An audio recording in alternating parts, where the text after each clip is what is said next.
안녕하세요. 경세재민촉 박지원입니다. 반도체, 2차 전지 등 첨단 기술을 확보하는 것이 국가 안보이자 미래 경쟁력으로 부상하고 있습니다.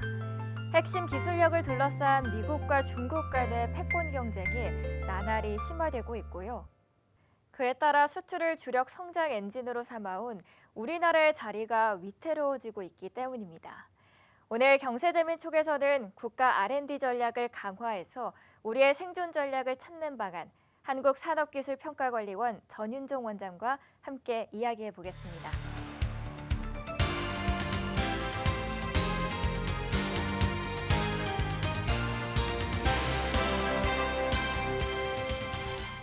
네, 원장님 안녕하세요. 안녕하세요. 지금 원장으로 계신 한국산업기술평가관리원 소개 부탁드릴게요. 저희 한국 산업기술평가관리원은 영어로 KT라고 하는데요. 산업통상자원부의 산업기술 정책에 맞춰서 우리나라의 그 산업기술 R&D를 계획하고 평가하고 관리하는 곳입니다. 산업계에서 필요로 하는 R&D를 하는 거고요. 연간 한 3조 원 정도의 R&D 예산을 우리 기업하고 정부 연구소, 대학 등에 공급하고 지원하고 있습니다. 우리나라 GDP가 한 2천조 원 정도 됩니다. 우리나라 1년의 생산 GDP 2천조 원이고 정부 예산이 600조 원 정도 되고요. 그 정부 예산 600조 원 중에 R&D에 한 30조 원을 쓰고 있고 그 30조 원 쓰는 것 중에 3조 원을 저희가 산업계를 위해서 쓴 R&D에 사용하고 있습니다. 10%나 쓰고 있구만요. 네, 정부 R&D의 10%입니다. 근데 이 우리나라 기업이 사실 R&D를 많이 합니다. 우리나라 R&D가 그렇죠. 1년에 한 110조 원 하고 그중에 30조 원은 정부가 하고 있고 80조 원은 민간 기업이 하고 있는데요. 저는 이 3조 원을 통해서 민간의 R&D가 더욱 활성화될 수 있도록 하고 정부 R&D하고 민간 R&D를 연결시켜서 우리가 추구하는 산업의 혁신적인 성장과 발전을 주도하고 있습니다. 그렇다면 우리나라 정부의 그 R&D 투자 지원은 지금 정도면 충분하다고 보시는 건가요? 단순 비교를 하면 정부 예산에서 차지하는 R&D 비중은 높다고 할 수 있지만요. 우리나라가 지금과 같은 성장과 발전을 했었던 것은 인력이 우수하고 연구개발을 열심히 했는데 이 단계에서 좀 더 성장하고 발전하려면 더 많은 영역에서 R&D 부분을 투자를 확대해야 되고 민간도 그렇고 정부도 마찬가지고요. 그리고 또 중요한 거는 좀 더 성과를 나타낼 수 있는 방식으로 방법도 좀 더 개선하고 좀 더 혁신적으로 이뤄야 돼. 그래 이제 세금을 내는 기업들, 국민들 입장에서 이해할 수 있죠. 많은 예산을 쓰고 좀 더 성과를 낸다면 이에 대한 지지는 얻을 수 있을 겁니다. 그런 측면에서 좀 양적으로도 좀 더 좀 필요하고 그걸 뒷받침할 수 있는 혁신적인 방법론을 저희가 도입해서 성과를 많이 낸다고 생각합니다. 원장님, 우리 정부 예산 중에서 10%나 쓰고 있는데 우리 국민들 느낌에는 민간이 주로 R&D를 하고 정부는 큰 R&D를 하는 거 생각하는데 산자업에서 이렇게 3조 원이나 쓰고 있는데요. 주로 좀 특색이 있을 것 같은데. 정부 R&D에 대해서 좀 설명을 드리면요. 주로 저희가 이제 새로운 자동차가 나왔다. 아니면 뭐 스마트폰이 나왔다. 이거는 이제 최종 단계에서 기업이 개발을 할 거고요. 그렇죠. 이게 되면 기초 기술들이 많이 있습니다. 그런 기초 기술들, 그다음에 기초 과학이 필요한 거고요. 기초 과학, 기초 기술 분야를 정부가 상당 부분 하고 있고요. 그렇죠. 정부 내에서도 좀 더 기초 과학이나 기초 연구, 원천 기초 기술 같은 경우는 주로 대학이나 정부 출연 연구소에서 이루어지기 때문에 그 부분은 우리 과기부를 중심으로 진행이 되고 있고요. 요 기초과학, 기초 기술에서 기업들이 하는 제품 개발 R&D 이 중간을 필요하거든요. 이 중간에서 좀 더 응용 단계에 필요한 그런 기술들, 그다음에 산업계에서 필요한 요소 기술들 이런 거를 저희가 이제 산업부와 함께 저희 그 KT가 지원하고 있고요. 우리나라만 이렇게 하는 게 아니라 이건 전 세계적인 일반적인 것입니다. 여러분들이 가장 우리가 생각하는 혁신적인 제품이라고 하는 게 아이폰이잖아요. 그렇죠. 아이폰, 그전에는 아이포드가 있었는데 아이폰이나 아이포드에서 보면 혁신적인 기술을 느낄 수 있는 게 이 안에 인터넷도 들어가 있고요. 이 안에 시리아 같은 음성도 들어가 있고 이 안에 배터리 기술도 들어가 있고 그런데 실제 아주 뭐 세계적으로 유명한 얘기인데 애플이 이런 기술 다 개발했겠습니까? 그게 아닙니다. 미국의 수많은 R&D 프로그램들이 있고요. 그 국방성에서는 다파 프로그램도 있고, 미국의 에너지성에서 하는 것도 있고, 미국의 육군에서 하는 그렇죠. 프로그램도 있고, 예, 예. 수많은 미국에 있는 연구소들에서 우리가 필요로 하는 인터넷 기술이든지 음성 인식 쉬리 기술이든지 배터리 기술이든지 LCD 기술 이런 거 다 개발해 놓은 거고요. 그걸 가지고 제품으로 이렇게 만드는 게 애플이 만드는 게 아이폰이고 아이패드, 아이폰입니다. 네, 그리고 말씀해주셨던 반도체 그리고 아이폰 안에 사실 들어가 있는 게 반도체 소부장들이잖아요. 예, 예. 최근에 국산화하는 게 점점 더 기술 패권 시장에서는 더 중요해지고 있는데 KT에서는 어떤 지원을 하고 또 어떤 성과를 내고 있는지도 궁금합니다.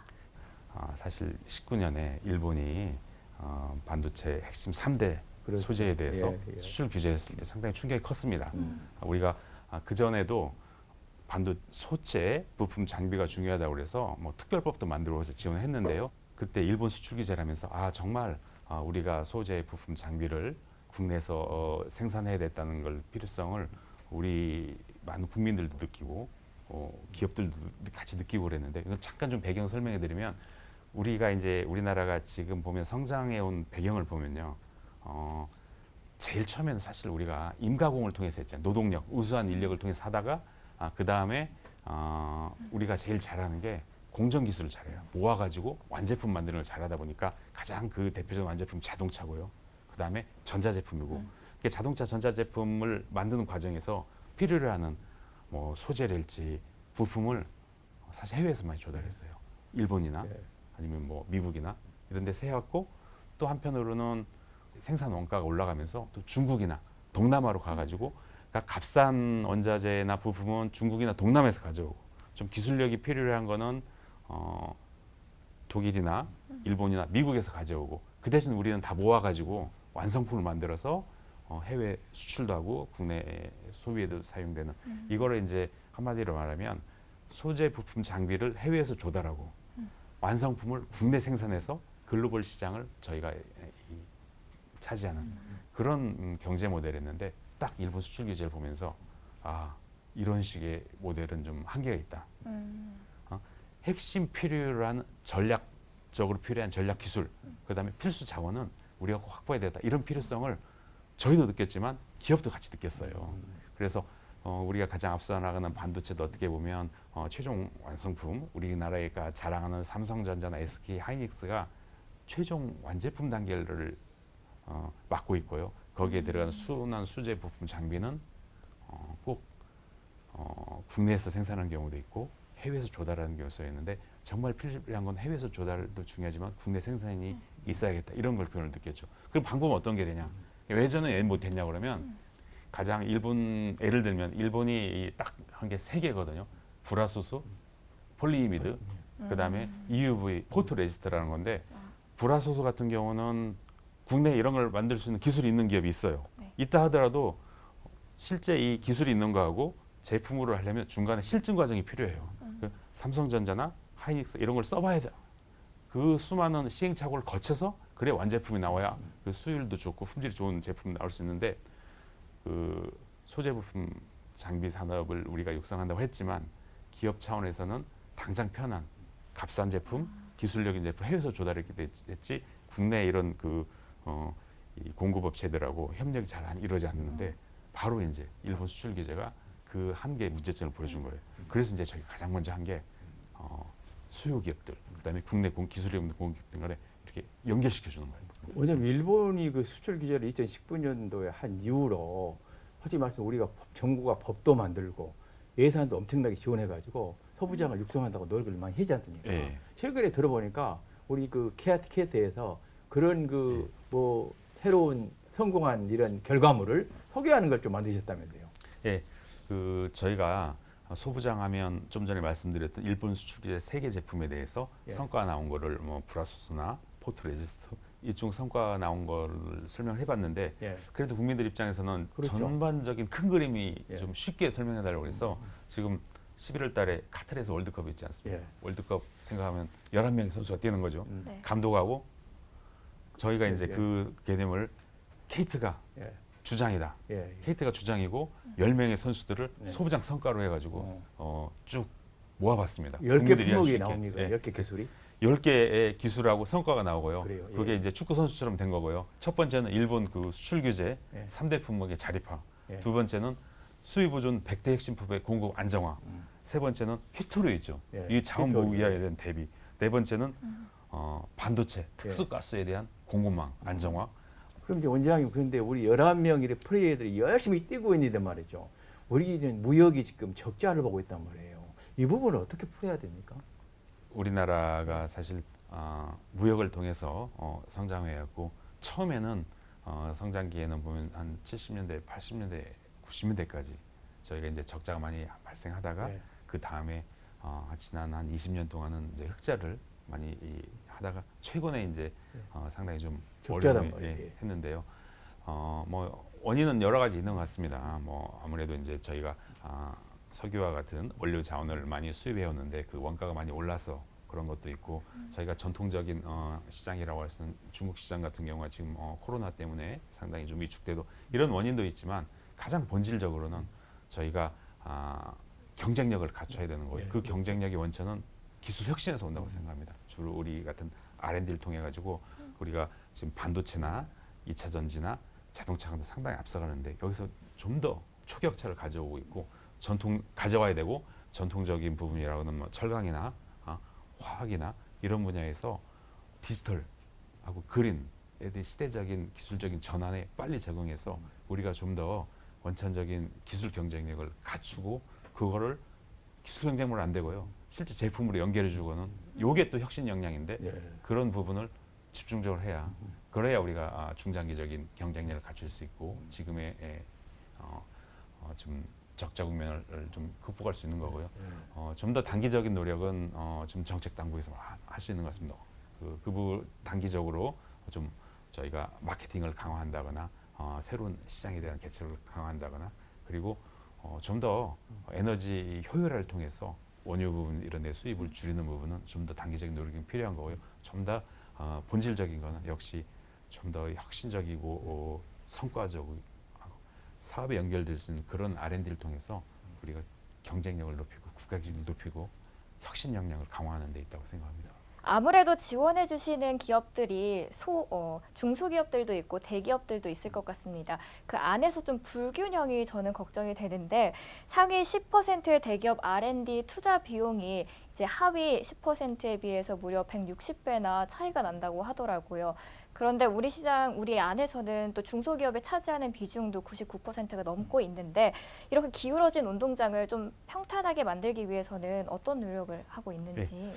저희는 처음에 말씀드렸지만 주로 3조 원의 R&D 예산을 통해서 우리 산업 경쟁력하고 우리 국가 혁신 역량을 강화하기 위한 그런 일을 하고 있는데요. 좀 더 이제 쉽게 3조 원을 이렇게 풀어서 설명드리면 이 3조 원이 실제로는 한 150개 정도의 프로그램으로 구성이 됩니다. 거기서 이제 그 150개 프로그램은 자동차, 반도체, 2차 전지 이렇게 되는 섹터를 지원하는 것도 있고 그 말하는 소재 부품 장비를 지원하는 거 있는데요. 거기에 쭉 150개 정도 프로그램이 되고 그걸 좀 더 나눠서 한 8억 정도의 아주 세부 사업으로 만듭니다. 그러니까 저희가 한 어린풋에서 한 3,700~800개 정도, 뭐 좀 안 올리면 4,000개 정도의 세부 과제를 만들어 가지고 실제로 이렇게 운영을 하는데요.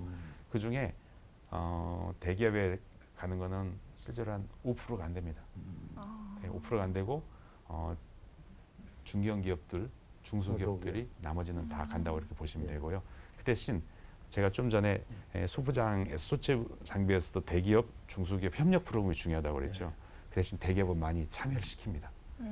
참여시켜서 중소 중견 기업들하고 R&D를 같이 할 수 있게 그렇게 가장 중요한 그 R&D에 있어서도 대기업하고 중소 중견 기업이 협업을 통해서 할 수 있도록 이게 이제 이걸 통해 가지고 우리가 R&D를 한다는 게 실제로 제품 개발하고 사업화로 이어져야 되는 거고요. 그 과정에서 우리 산업 구조를 반영했을 때 대기업들이 참여를 안 하면 실제 이 R&D의 수요를 그렇죠. 반영하지 않은 그런 R&D가 될 수 있기 때문에 대기업은 참여는 하되 자금을 가져가지 마라. 그리고 중소 중견 기업들은 참여하고 실제로 필요한 자금을 지원해주고 이런 저희가 이제 R&D 협력 모델을 통해서 전체 R&D의 성과도 높이고 중소중견 기업의 실질적인 혁신 역량도 높여주는 이런 협업 모델을 하고 있고요. 좀 더 이제 쉽게 설명드리면 아까 3조 원 예산이라고 그랬는데요. 우리 기업들이 한 80조 원 하는데 삼성전자가 거의 25조 원 정도래요. 그리고 그렇죠. 두 번째로 만든 데가 LG전자가 한 4조 원 정도. 예, 아이고. 그다음에 현대자동차가 한 3조 원 정도. 그다음에 이제 뭐 네이버가 한 뭐 1.5조 원 그렇죠. 정도. 그러니까 어떻게 보면 우리 3조 원 정도 예산을 큰 것 같은데 아까 말씀드린 것처럼 8,000개, 4,000개 세부 과제를 하는 것 같은데 네. 현대자동차 한 기업 정도의 규모예요. 그렇죠. 예, 예. 근데 현대자동차가 3조 원의 많은 예산을 투여해서 R&D를 하는 것 같은데 거의 대부분 제품 개발에 하는 거고요. 좀 더 혁신적인 거 있죠. 네. 좀 도전적인 거. 이건 사실 대기업도 잘 못해요. 왜 그러냐면 성과가 안 나오는데 예, 예. 혁신적인 거는 실패할 가능성이 높으니까 혁신적이고 도전적인 거거든요. 그렇게 대기업들마저도 꺼리는 거에 저희가 이제 혁신적이고 도전적이고 해서 좀 실패 가능성이 높은 것들은 정부가 씨앗을 뿌려주고 리스크를 쉐어링해주는 그런 차원에서 조금 하고 있고 그래야 이제 대기업도 하는 거니까요. 네. 그렇게 하고 있고 대부분의 사업은 좀 더 실제 시장에서 수요가 있는 수요 대기업들의 실제 필요를 하는 그런 걸 중소중기업들이 할 수 있도록 지원해 주겠습니다. 사실 과거에서부터 쭉 제기되어 왔듯이 환경이랑 경제 상생 필요성은 꾸준히 언급이 되고 있는 부분입니다. 그런데 우리나라 탄소 중립 R&D 투자 비용이 미국에 비해서는 7%에 불과하다고 들었는데 이 부분을 좀 강화시킬 계획이 있으신가요? 기업이나 국민이나 우리 네. 국가나 그래서 모두 중요성을 다 인식하는 분야입니다. 정말 지금과 같은 상태로 저희가 탄소를 좀 배출하게 되면 정말 어떤 일이 발생할지 모를 그런 상당히 위기의식도 저희가 이제 공유하고 있고요.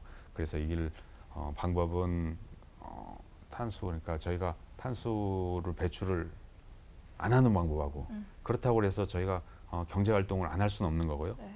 기술을 통해서 탄소 그렇죠. 배출을 좀 예. 줄일 수 있는 방법을 예. 찾아나가는 거예요. 예. 그게 이제 전기차 아닙니까? 네. 그게 그렇죠. 예. 수소차고 네. 우리가 자동차를 이용할 수 없으니까 이용은 하되 이거 탄소 배출 줄일 수 있는 방법을 나가는 거고요. 그렇게 탄소 배출을 줄여 나가는 그런 기술을 개발하는 거고 그 중에 가장 탄소 배출이 많이 일어나는 분야가 이 철강 있죠. 이 제철소에서 이게 많이 일어나거든요. 뭐 철강, 고로나 네. 그다음에 석유화학, 석유화학 쪽, 마찬가지예요. 그다음에 시멘트. 예. 네 번째는 네.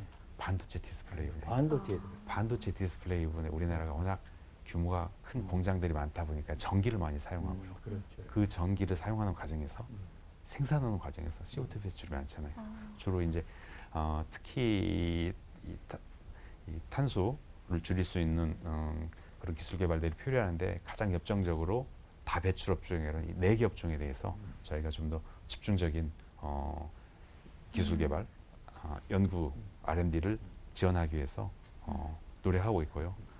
정부 R&D 프로그램은 좀 규모가 큰 것들 500억 이상이 되는 그런 프로그램들은 애비 타당성 조사라는 걸 합니다. 예.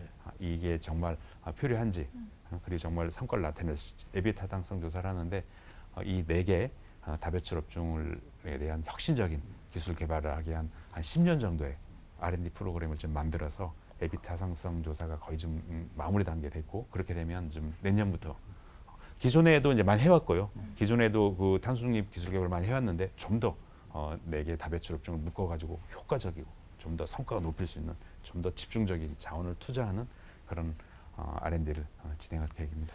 그리고 국내에서 다양한 R&D 사업을 지원을 해주시고 계신데 그 안에서 최초로 알키미스트 프로젝트라는 거를 연구해서 개발하셨다고 들었습니다. 어떤 프로젝트인지 구체적으로 여쭤볼게요. 네. 그러니까 저희가 어떻게 보면 불가능에 도전하는 그런 정신으로 우리 R&D 프로그램을 한번 해보자. 그런 차원에서 R&D 프로그램을 만들었고요. 예. 이게 이제 왜 힘들었냐면 국가 R&D는 철저하게 중간 평가를 하고 사후 검증을 거칩니다. 그래서 그런 과제들을 쭉 해오다 보니까 실패를 낳을 수 있는 어떻게 보면 사술에 가깝지만 과학적으로 뭐 해볼 만한 그런 이슈들은 우리가 하지 못했어요. 예. 그에 비해서 미국 같은 경우는 그런 거 많이 했죠. 예. R&D 프로그램이 상당히 자유로워요. 실패를 용인한다고 그러잖아요. 실패를 용인하지만 그 과정에서 치열한 연구를 통해서 파생 기술이 나올 수 있고 언젠가는 기술이 나왔던 것처럼, 그러니까 아까 아이폰 말했던 것처럼 네. 이게 쌓이고 쌓이면 나오는 거거든요. 그런 기술을 해보자고 했는데 이게 사실 기존 우리 예, 평가하고 뭐 검증하는 프로그램들 맞지 않아서 이것도 이제 에비 타당성 것을 재수 삼수를 해가지고 저희가 만들었습니다. 그래요. 네, 저도 기대를 해보겠습니다. 저희 여러 이야기를 들어봤는데요. 원장님께서 꿈꾸시는 앞으로의 목표 그리고 계획은 어떻게 되시는지 한 말씀 부탁드릴게요. 네, 케이트의 중장기 목표를 좀 만들었습니다. 민간주도 혁신 민간주도. 성장입니다. 민간이 앞장서서 나갈 수 있도록 우리가 R&D 차원에서 좀 지원을 찾아보자. 이게 첫 번째였고요. 두 번째는 오늘 많이 나온 것처럼 그린 얘기 마셨죠. 네. 탄소 저감. 지금 저 산업계는 대변혁의 과정에 있습니다. 그 두 가지 틀이 하나는 그린 전환, 또 하나는 디지털 전환입니다. 인공지능, 블록체인 데이터. 디지털 그린 전환에 우리 기업들이 좀 더 선도적으로 대응할 수 있다. 또 세 번째는 아쉽게도 국가 간 기술 패권 경쟁이 격화되고 있습니다. 네. 지금 글로벌 밸류 체인을 통해 가지고 우리가 소부장 해외 조달, 원제품 국내 생산 이런 모델을 했는데 이런 모델이 지금 바뀌고 있어요. 우리가 기술 패권 경쟁 시대에는 꼭 필요한 필수 자원하고 전략 기술은 우리가 개발해야 돼요. 그래서 우리가 이제 100대, 150대 이렇게 전략 기술 개발을 하지 않습니까? 이 세 가지 중점을 두어서 저희가 이 케이트의 비전, 그다음에 목표, 전략을 쭉 한번 만들어봤고요. 요 전체를 관통하는 정신은 이노베이션입니다. 혁신. 우리가 제일 잘하는 게 혁신이거든요. 우리 기업들이 기초과학, 기술 그걸 있지만 실제 시장에 가가지고 통할 수 있는 제품을 만들고 요게 혁신이거든요. 우리 기업들이 제일 잘해요. 전기차를 예로 들어보면 전기차 사실 르노나 GM이나 이런 데가 굉장히 빨리 전기차 내놨거든요. 그렇지만 이 테슬라가 앞장섰고 테슬라보다 더 빠르게 하는 게 우리 현대차예요. 왜 그런 줄 아세요? 대형화와 디지털화를 통해 가지고 가장 기술을 시장에 연결시키는 걸 제일 잘했습니다. 이게 혁신 역량이에요. 우리나라 코로나 때 경험해 보면 코로나의 가장 혁신적인 성과는 백신이잖아요. 네. mRNA 백신. 근데 우리 사실 백신 좀 많이 떨어졌기 때문에 백신은 아니지만 또 두 번째로 큰 시장이 진단키트 시장이었어요. 진단키트 굉장히 컸거든요. 우리나라 3개 중소기업들이 진단키트 시장을 3개를 다 휩쓸었잖아요. 수조 원대 매출을 올렸잖아요. 왜 그러냐면 시장에서 필요한 거를 가장 빠르게 되는 이 혁신 역량인데 우리 케이트가 전반을 지원하면서 뚫고 있는 거는 우리 기업들의 우수한 이 혁신 역량을 극대화할 수 있도록 꼭 필요한 R&D 기술, 중소기업, 모든 대학, 업계 적재적소에 협력 모델을 만들어서 지원해 주자. 이 우리 기업들, 우리나라의 이노베이션 역량을 극대화할 수 있죠. 이게 저의 우리 케이트의 지금 하고 있는 R&D 지원의 원칙이고 정신입니다. 오늘 말씀 원장님 잘 들었습니다. 글로벌 기술 패권 경쟁이 심화되고 있는 요즘 국산화하는 기술력이 더욱더 중요해지고 있는 시점 같습니다. 그래서 케이트가 그 밑거름이 되길 앞으로도 더 기대하도록 하겠습니다. 원장님 오늘 말씀 잘 들었습니다. 감사합니다. 감사합니다.